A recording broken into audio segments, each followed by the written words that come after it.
président de l'Assemblée nationale war na ko daal di yëkki parce que depuis loolu El Malick Ndiaye à travers li nga xam ne que moo di ses sorties mi ngi si rapport yi et tant d'autres en tout cas mi ngi def l'objet justement ay critiques yoo xam ne it mi ngi astaxbe wu jëm si moom concrètement. Oui, mais le président de l'Assemblée nationale, il est politique. Un groupe parlementaire moo ko fal. La majorité. te boobu mooy benn ñaareel bi El Malick ba muy wax loolu nekkuloon biir Assemblée nationale di wax loolu en dehors de son exercice de ses fonctions il a le droit de faire la politique parce que il appartient à un groupe politique qui s'appelle PASTEF. Les propos que El Malick Ndiaye a tenus hier wala keroog c'est pas un scandale. Scandalisé. Non, c'est pas un scandale. Parce que ñëpp xam nañu que El Malick Ndiaye il fait partie de PASTEF ñëpp xam nañu ko balaa ñu koy fal Assemblée nationale xam nañu que El Malick Ndiaye c'est un responsable du parti PASTEF ñëpp xam nañu ko ci moom. Maintenant pourquoi scandaliser ses propos? Parce que il fait partie de PASTEF. Il dit que oui, bientôt des noms seront cités. Des gens ñi def semblant ni que PASTEF la ñu bokk alors que. Ah mais seen biir rek seen biir rek. Tu as bien dit le mot. ñoom la rek.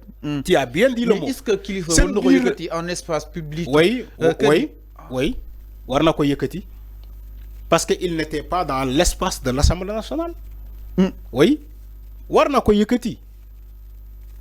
War na ko yëkkati, c'est tout à fait normal. C'est pas un scandale. Xam nga scandale bi fan la nekk bu nekkoon ci mbubu président de l'Assemblée nationale mu taxaw ci perchoir bi ne leen way ñun de PASTEF fan yi dinañu publier ay tour yoo xamante ne ñii dañuy bokkoolu mais bokkuñu PASTEF ñoom ñooy suñuy yàqkat yi bu ko waxee ci perchoir Assemblée nationale dañ koy ne ah sëñ bi même si groupe parlementaire majoritaire moo la fal mais lii moom Assemblée nationale pour tout le monde parce que vous êtes la représentation nationale parce que vous êtes des députés du peuple donc waroo wax baatu yi fii parce que Assemblée nationale quand même dafa am benn loi organique bu ko tënk dafa am ce qu'on appelle un règlement intérieur de l'Assemblée nationale mais El Malick Ndiaye ba muy wax loolu nekkuloon Assemblée nationale. Okay. Il a le droit de dire en dehors de l'espace de l'Assemblée nationale il a le droit de dire tout ce qu'il veut dans la politique j'ai bien dit dans la politique parce qu'il faut préciser. En dehors de l'Assemblée nationale, El Malick Ndiaye a le droit de répondre à n'importe quelle question parce que dara tënku ko nekkul biir Assemblée nationale. C'est ça la réalité loolu moo am loolu moo am. On a vu un Macky Sall qui est tantôt président de la République qui est tantôt président de APR. Boo attaqué Macky Sall en tant que président de APR. ñu yàbbu non ñuy comparer. dama ne lu baax kenn lu bon kenn du ko comparer. si non waxuma comparaison de. parce que dañoo woote à un changement systématique. dama ne man waxuma comparaison. waxuma pour comparaison damay fàttali. non da ngay fàttali mais jarul ngay fàttali. parce que système bi dafa changé. si dama koy fàttali. non les choses ont changé. dama ne nangu nga ni que les choses ont changé. ñoom soo leen wootee. loolu laay wax soo leen wootee exactement ñoom loolu seen bëgg-bëgg. Fallou aussi il faut pas aussi. allez nga voir les choses que parce que ça t'arrange. Non, nga poser ma question ma wax ci. Quand je dis des choses qui t'arrangent pas parce que tu es de APR, tu n'es pas d'accord. Non, c'est ça la réalité. Arrête ce que tu fais quand même. Non, c'est ça. Dama ne gis nañu fi un Macky Sall qui est tantôt le président de APR et de Benno Bokk Yaakaar parce que 3 structures la yoroon. Macky Sall 3 structures la yoroon. Président de la République, il est le président de la République, il est le président de la coalition Benno Bokk Yaakaar. Il est aussi le président du parti PASTEF, du parti APR. Tout ça, c'est sous sa coordination.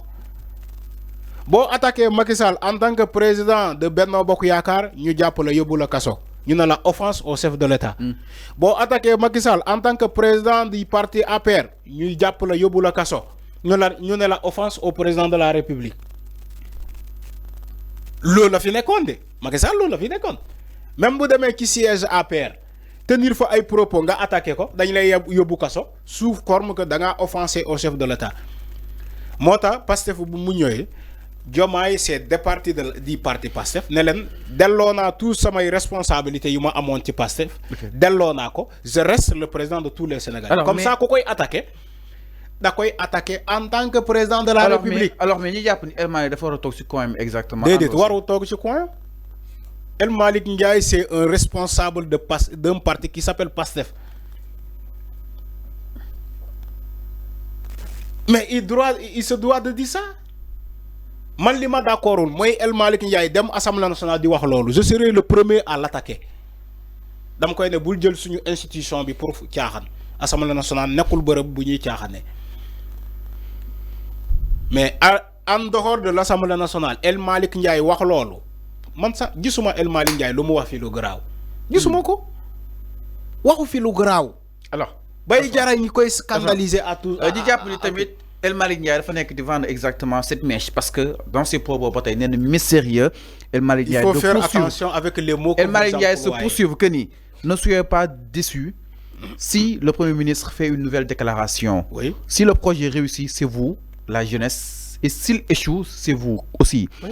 Avant d'ajouter, arrêtez de répondre à l'opposition et contentez-vous de vulgariser ce projet.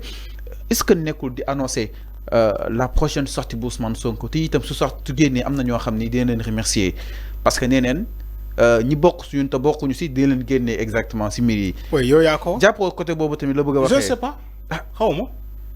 mën na nekk comme mën na bañ a nekk am ñu ñu wàccee. dama ne mën na nekk comme mën na bañ a nekk. mais il faut tamit nga dem nag sa analyse sa prof. sama analyse mooy la profondeur. déedéet comme ni nga analyser si Macky Sall. déedéet man yàgg naa analyser fu ne. dama ne El Malick Ndiaye bu waxee loolu dara tënku ko. wax naa ko fi parce que yow yaa bëggul dégg li ma wax. yow tu veux me pousser à ce que je critique même El Malick. non je ne vais pas le faire même pas dana la laaj sa mais sama analyse moom laa joxee ni ci moom. ma ne la gisuma li jar a garaawal ay waxam. ay wax El Malick Ndiaye gisuma lu tax ñu koy garaawal parce que garaawul lu mu wax. gisuma lu garaaw ci lu mu wax. moo tax ma ne la li nga wax ni mën na nekk comme mën na bañ a nekk. mais moom wax na déjà ni kay ñoom fan yii di ñëw dinañu jox ay tour yoo xamante ñooñu bokkuñu ci ñoom te ñoom yàgg nañu ko wax. ñu àndal yàgg nañu réclamer seen nomination là ne leen déedéet attention def leen ndànk ñooñu bokkuñu ci ñun. c'est pas El Malick Ndiaye qui l'a dit en premier. Falidou Keita waxoon na ko fii ba mu def bruit. Guy Marius Sagna taxoon na ko fii wax ko. ku ñuy ne Mbappé ci ñoom nu mu tudd. Ngagne Demba Touré Ngagne Demba Touré waxoon na ko fii. donc El Malick Ndiaye lu mu wax nii ay collègue am wax nañu ko fi waxaat ko fi ba ñu romb ko moom mu ngi koy soog a wax. ñu naan oui c'est un scandale parce que quoi il est le président de l'Assemblée nationale taxawul biir Assemblée nationale bi di wax lii. alors c'est clair. non donc c'est pas un scandale yéen tamit aussi. c'est pas un scandale. alors mi ngi noonu. il a été élu à base d'un groupe parlementaire bi tudd PASTEF. alors mi ngi noonu parce que ñoom ñoo am majorité à l'Assemblée. alors mi ngi noonu ñu ñëw suñu dernier ponk mbokk yi ginnaaw mbiru ki nga xam ne que moo di El Malick Ndiaye si kanam wala kon si li nga xam ne da wax na ko que ni Ousmane Sonko dina def sortie bu mu ñu bett su defee sortie dans les jours à venir exactement alors daal ñëw si leneen du côté de la régie exactement ak le gouvernement lance une ordre de choc sur le pouvoir d'achat. C'est le titre du journal La Tribune de ce matin. Moom itam ñëwaat na exactement